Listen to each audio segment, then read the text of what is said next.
Iran जंग पर Trump के खिलाफ अमेरिका में बगावत। जी हां, सही सुन रहे हैं आप। एक ऐसा सर्वे हुआ है जिसमें यह पर्दाफाश हुआ है कि ईरान जंग जब हुई तो ट्रंप के खिलाफ अमेरिका में भारी बगावत देखी गई। और ना सिर्फ ये सर्वे में पर्दाफाश हुआ है इसका, बल्कि आपने तस्वीरें भी देखी होंगी, लेकिन इसका असर काफी गहराई तक रहा। अमेरिका ने इजराइल के साथ ईरान पर बीते 28 फरवरी को हमला किया। इस हमले के बाद अमेरिकी लोगों का एक बड़ा हिस्सा ईरान युद्ध के खिलाफ है और उनका मानना है कि दूसरे मुल्कों की जंग में कूदने के बजाय अपने अंदरूनी मसलों जैसे महंगाई और हेल्थ केयर पर ध्यान देना चाहिए। ये प्यू रिसर्च सेंटर ने अपने एक नए सर्वे में बड़ा खुलासा किया है। अमेरिकी राष्ट्रपति डोनाल्ड ट्रंप इस वक्त सिर्फ विदेशी मोर्चों पर ही नहीं उलझे हुए हैं, बल्कि अपने घर के अंदर से उठ रही आवाजें भी ट्रंप की नींद उड़ा रही हैं। प्यू रिसर्च सेंटर के नए सर्वे की रिपोर्ट में चौंकाने वाला पर्दाफाश हुआ है। इस सर्वे के मुताबिक ट्रंप के पूरे हिमायती इजराइल को लेकर दो भागों में बढ़ चुके हैं। तकरीबन 60% अमेरिकी अब इजराइल की पॉलिसी और उसके तौर तरीकों को पसंद नहीं कर रहे हैं। और ये कोई मामूली डेटा नहीं है, बल्कि एक बड़े बदलाव का इशारा है। इसमें सबसे बड़ी बात यह है कि इजराइल के खिलाफ ये गुस्सा सिर्फ किसी एक पार्टी तक महदूद नहीं है, बल्कि पूरे मुल्क में यानी अमेरिका में फैल चुका है, यूएस में फैल चुका है। पार्टियों के हिसाब से देखें तो डेमोक्रेट्स और इंडिपेंडेंट सोच रखने वाले लोग तो इजराइल से दूरी बना ही रहे हैं, लेकिन सबसे ज्यादा हैरान करने वाली बात रिपब्लिकन पार्टी के अंदर से आई है। सर्वे कहता है कि 40% से ज्यादा रिपब्लिकन भी अब इजराइल के रुख को सही नहीं मान रहे, जबकि ये पार्टी इजराइल की सबसे बड़ी हामी मानी जाती रही है। अमेरिका की पॉलिटिक्स में ये एक बहुत बड़ा शिफ्ट है जो बताता है कि आम जनता अब जंग और मदद के नाम पर अपने टैक्स का पैसा बर्बाद होते देख परेशान हो चुकी है।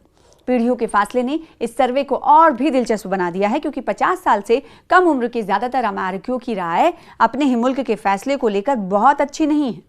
नौजवानों का एक बहुत बड़ा हिस्सा ये मानता है कि अमेरिका को दूसरे मुल्कों की जंग में कूदने के बजाय अपने अंदरूनी मसाइल जैसे महंगाई और हेल्थ केयर पर ध्यान देना चाहिए।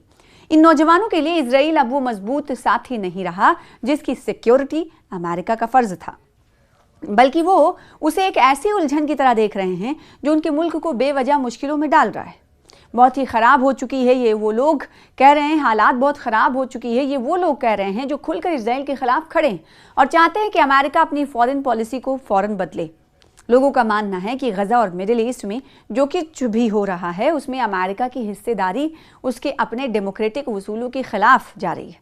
यही वजह है कि सड़कों पर होने वाले प्रोटेस्ट में अब सिर्फ अरब डायस्पोरा के लोग नहीं, बल्कि हर तबके के अमेरिकी शामिल हो रहे हैं। इस बदलते मिजाज का असर अब अमेरिका के आने वाले चुनाव पर भी पड़ना तय है, क्योंकि कोई भी लीडर इतने बड़े जनमत को नजरअंदाज नहीं कर सकता। अगर 60% जनता किसी एक मुद्दे पर नाखुश है तो इसका मतलब है कि सत्ता के गलियारों में जो फैसले लिए जा रहे हैं वो जमीनी हकीकत से कोसों दूर हैं। ट्रंप हो या डेमोक्रेट्स के उम्मीदवार, अब उन्हें इजराइल को ब्लैंक चेक देने से पहले 100 बार सोचना पड़ेगा, क्योंकि जनता अब हिसाब मांग रही है। ये नंबर साफ बताते हैं कि अमेरिकी समाज अब दो हिस्सों में बढ़ चुका है, जहां एक तरफ पुरानी डिप्लोमेसी और दूसरी तरफ नई नस्ल की बदलती सोच है। तो ये रिपोर्ट देखकर अमेरिका की नींद जरूर उड़ी होगी। अमेरिका की नींद इसलिए, खासकर डोनाल्ड ट्रंप की नींद इसलिए, क्योंकि अगर नहीं उड़ी तो इस पर सोचना लाजमी होगा ट्रंप को कि ये रिपोर्ट कहीं ना कहीं आने वाले खतरों की तरफ इशारा कर रही है और वक्त से पहले डोनाल्ड ट्रंप को ये इंदिया दिया जा रहा है, इस रिपोर्ट के जरिए इंतबाह दिया जा रहा है। तो क्या ये रिपोर्ट की जो हकीकत है उसे डोनाल्ड ट्रंप मानेंगे या नहीं? क्योंकि उमूमन जो डोनाल्ड ट्रंप की अगर बात कहें, जो सोच है या फिर आदत है, वो किसी और की बात मानने की नहीं है या इशारतन किसी के जरिए बात कही गई उसकी नहीं है, बल्कि अपने बड़बोलेपन के लिए ट्रंप जाने जाते हैं। ना सिर्फ बड़बोलापन, हठधर्मी और साथ ही साथ अपनी सोच को दूसरे पर मुसल्लत करने के लिए जाने जाते हैं। ऐसे में इस रिपोर्ट पर ट्रंप का क्या कहना होगा ये हम पहले से ही अंदाज़ा लगा सकते हैं। लेकिन ये जो पढ़ा लिखा तबका है या अमेरिका के 60% जो लोग हैं जो इस तरह से सोचते हैं कि इजराइल की वजह से, किसी और देश की वजह से हमारे देश को उस जंग में नहीं कूदना चाहिए, ये सोच आम लोगों के अंदर बढ़ती हुई जा रही है। अब ऐसे में ये वो लोग हैं 60% जिनमें कई ऐसे तबके या फ़िरक़े हैं जो इजराइल के साथ हुआ करते थे, लेकिन मौजूदा वक्त में जो अमेरिकी पॉलिसी है उसके ख़िलाफ़ हैं। उनका ये कहना है कि इसकी वजह से हमारा मुल्क पूरी दुनिया में बदनाम हो रहा है और हमारे मुल्क की वजह से ही महंगाई और अर्थव्यवस्था पर असर पड़ रहा है। लेकिन डोनाल्ड ट्रंप नहीं मान रहे हैं, उन्हें इस जानिब ध्यान देने की ज़रूरत है। अब सवाल ये उठता है कि जब ईरान और अमेरिका के बीच जंग चल रही थी तो अमेरिका के तकरीबन 60,000 लोग, बताया जा रहा है 60 लाख लोग, माफ कीजिएगा 60 लाख लोग अलग अलग शहरों में सड़कों पर उतरकर डोनाल्ड ट्रंप के खिलाफ एहतजाज कर रहे थे। एहतजाज इसलिए कर रहे थे, वो कह रहे थे कि डोनाल्ड ट्रंप की जो पॉलिसी है, युद्ध पॉलिसी है, वो उसे नहीं पसंद कर रहे हैं, क्योंकि बेवजह जंग और बेवजह सिर्फ और सिर्फ इसराइल के कहने पर जंग में कूद जाना किसी तरह की बहादुरी नहीं है। उनका ये कहना, सबसे बड़ा प्रोटेस्ट आपने देखा होगा उस वक्त की तस्वीरें, मिनापोलिस, अमेरिका यूएस का एक शहर है, वहाँ पर बहुत भयंकर तरीके से लोग और बड़ी तादाद में लोग सड़कों पर उतरे थे। सड़कों पर उतरकर नो किंग्स करके प्रोटेस्ट किया गया था कि उन्हें तानाशाह नहीं चाहिए, तानाशाही नहीं चलेगी, और किस तरह से गो बैक ट्रंप के नारे लगाए गए थे। ना सिर्फ नारे बल्कि ऐसे पैम्पलेट्स हवा में लहरा रहे थे जो हर एक एहतजाजी मुजाहिरीन जो प्रदर्शनकारी थे, जो प्रोटेस्ट के लिए सड़कों पर दिख रहे थे, उनके हाथों में ऐसे ही पैम्पलेट्स थे कमोबेश, और उनकी तरफ से कहा जा रहा था कि तानाशाही नहीं चलेगी, नो किंग्स, इस प्रोटेस्ट का नाम उनकी तरफ से दिया गया था। अब सवाल ये उठता है कि इतने भारी मात्रा में लोगों के एहतजाज करने पर भी ट्रंप की तरफ से कुछ इस मसले पर नहीं सोचा गया, तो क्या इस रिपोर्ट में जो पर्दाफाश हुआ है, जो पढ़ा लिखा तबका है, या फिर ये कहें इंटेलिजेंस की बात कर लें अमेरिकी, क्या वो इस रिपोर्ट पर ध्यान देगा? अगर ध्यान देगा तो क्या डोनाल्ड ट्रंप को इस रिपोर्ट को पढ़ने के बाद कुछ फैसले में तब्दीली लेने का मन वो बनाएंगे? ये कहना कबला वक्त होगा, क्योंकि डोनाल्ड ट्रंप की जो आदत है, डोनाल्ड ट्रंप जो कहते हैं वो कई मरतबा ये हुआ है कि झूठा साबित हुआ है। तो लेकिन ये रिपोर्ट जो है ये कहीं ना कहीं अमेरिका और यूएस के लोगों की, कहा जा रहा है कि ये अक्कासी कर रही है। 60% लोग यूएस के अब नहीं चाहते हैं कि जंग हो, ईरान के साथ बेवजह के जंग में अमेरिका कूदे। अब देखना ये होगा कि इस रिपोर्ट का क्या असर पड़ता है, क्या ये 60% लोग और उसमें बढ़ोतरी होती है, यानी और क्या अमेरिकी पॉलिसी, डोनाल्ड ट्रंप की पॉलिसी के खिलाफ और लोग जाते हुए नजर आएंगे? अभी तो 60% है, क्या 70 और 80% तक पहुंच जाएगा? इसे कहीं ना कहीं अगर अभी कहें तो हालांकि दूर की बात है, लेकिन फिर भी 60 से 70% पहुंचने में ज़्यादा देरी नहीं लगेगी। ये यूएस को और डोनाल्ड ट्रंप को सोचना होगा। लेबनान और इसराइल में 10 रोज़ा जंग बंदी आज रात से शुरू हो रही है। जी हाँ, सही सुन रहे हैं आप। जब पूरी दुनिया में अमेरिका और ईरान के दरमियान सीज फायर की एक हफ्ते पूरे होने की खबरें चल रही हैं, एक हफ्ते सिर्फ बाकी हैं, तो दूसरी तरफ एक और ऐसी खबर आई जिसकी वजह से लोगों ने खुशी का इजहार किया। कई ममालिक ने खुशी का इजहार किया, क्योंकि कई साल गुजर चुके हैं, दशकों गुजर चुके हैं, लेबनान और इसराइल के दरमियान दोनों के दरमियान सीधी बातचीत नहीं हुई है। लेकिन अब खबर बड़ी ये आई कि लेबनान और इसराइल में 10 रोज़ा सीज फायर हो रहा है, जो लागू हो रहा है आज रात से। तो लेबनानी सदर ने जंगबंदी के लिए अमेरिकी कोशिशों पर सदर ट्रंप का शुक्रिया अदा किया है। लेबनानी ऐवान सदर अमेरिकी सदर डोनाल्ड ट्रंप ने लेबनान और इसराइल के दरमियान एक आर्जी जंगबंदी के मुआहदे का ऐलान किया है।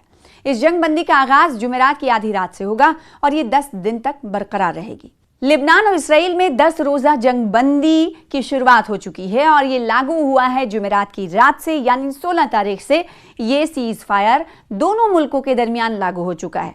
और ये खबर उस वक्त सामने आई जब एक तरफ हम देख रहे हैं कि एक हफ्ता हो चुका है अमेरिका और ईरान के दरमियान सीज फायर लागू हुए। ये सीज फायर 14 दिनों के लिए लागू हुई है और फिर खबर आती है कि लेबनान और इसराइल दोनों बातचीत कर चुके हैं। बातचीत कर उन्होंने सीज फायर के हवाले से फैसला लिया है, जिसका हमने देखा कि हर महाज पर खैर मकदम किया जा रहा था। कई ममालिक की तरफ से का स्वागत किया जा रहा था। तो लेबनानी सदर ने कहा है कि जंगबंदी की अमेरिकी जो कोशिश थी उस कोशिश के लिए सदर ट्रंप का शुक्रिया अदा करते हैं। अमेरिकी सदर डोनाल्ड ट्रंप ने लेबनान और इसराइल के दरमियान एक आर्जी जंगबंदी के मुआहदे का ऐलान कर दिया। इस जंगबंदी का आगाज जुमेरात की आधी रात से होगा और ये 10 दिन तक बरकरार रहेगी। ये ऐलान उन्होंने लेबनानी सदर जोसेफ ओन और इजरायली वजीर आजम बेंजामिन नेतन्याहू से राबतों की बात किया। ट्रंप ने एक पोस्ट में कहा कि मैंने अभी मुअज़्ज़ज़ लेबनानी सदर जोसेफ ओन और इजरायली वजीर आजम बेंजामिन नेतन्याहू के साथ बेहतरीन बातचीत की है। उन्होंने मजीद कहा कि इन दोनों रहनुमाओं ने इत्तफाक किया है कि अपने मुल्कों के दरमियान अमन के हुसूल के लिए वो बाज़ाब्ता तौर पर 10 रोज़ा जंगबंदी का आगाज़ करेंगे। ये जंगबंदी अमरीकी मशरिक़ी वक्त के मुताबिक शाम 5 बजे शुरू होगी। अमरीकी सदर ने कहा कि दोनों मुल्कों ने मंगल के रोज़ वाशिंगटन में हमारे वजीर खारजा मार्को रूबियो के साथ 34 सालों में पहली बार मुलाकात की। इससे मुराद ये कि ट्रंप अमरीकी वजीर खारजा मार्को रूबियो की सरपरस्ती में दोनों फरीक़ैन के दरमियान होने वाली हालिया मुलाकात ले रहे थे। ट्रंप ने यह भी कहा कि इन्होंने नायब सदर जेडी वेंस, वजीर खारजा रूबियो और ज्वाइंट चीफ ऑफिस स्टाफ के चेयरमैन डिनकिन को जिम्मेदारी सौंपी है कि वो मुस्तकिल अमन के हुसूल के लिए इसराइल और लेबनान के साथ मिलकर काम करें। ट्रंप ने अपनी पोस्ट का इख्तिताम ये कहते हुए किया कि दुनिया भर में 9 जंगें खत्म करने में हिस्सा लेना मेरे लिए एजाज़ की बात थी और ये 10वीं होगी, लिहाजा आइए इसे मुकम्मल करें।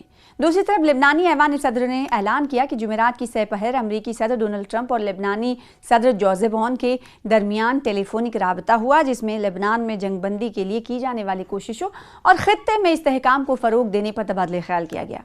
जारी बयान के मुताबिक जोसेफ ओन ने गुफ्तगू के दौरान लेबनान में जंगबंदी, मुस्तकिल अमन इस्तेहकाम की फराहमी और खित्ते में अमन व अमल की राह हमवार करने के लिए ट्रंप की कोशिशों पर उनका शुक्रिया अदा किया।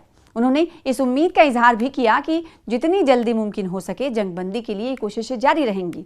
ट्रंप ने अपनी जानिब से सदर ओन और लेबनान के लिए अपनी हिमायत का इआदा किया और जल्द अज जल्द जंगबंदी के लेबनानी मुतालबे को पूरा करने के लिए आज़म पर जोर दिया। एक लेबनानी ओहदेदार ने एक खबर रसा इदारे से गुफ्तगू करते हुए कहा कि जोसेफ ओन और इजरायली वजीर आजम बेंजामिन नेतन्याहू के दरमियान किसी भी मुतवक्किल राब्तों की तरदीद करते हैं और कहा कि बैरूत ने वाशिंगटन को मुत्तला कर दिया है कि वो फिल वक्त ऐसा कदम उठाने के लिए तैयार नहीं। ओहदेदार ने मजीद कहा कि मुल्क की जुनूब में जारी फौजी कार्रवाइयों और तनाव के पेश नज़र इसराइल और हिजबुल्लाह के दरमियान जंगबंदी होने से पहले लेबनान किसी इजाफी मुज़ाकरात की कोशिश नहीं करेगा। याद है कि ट्रंप ने अपनी हालिया पोस्ट से कबल ऐलान किया था कि लेबनान और इसराइल के रहनुमा एक ऐसा राबता करेंगे जो दहाइयों में पहला होगा। ये एक ऐसा कदम है जो कशीदगी में कमी की राह हमवार कर सकता है।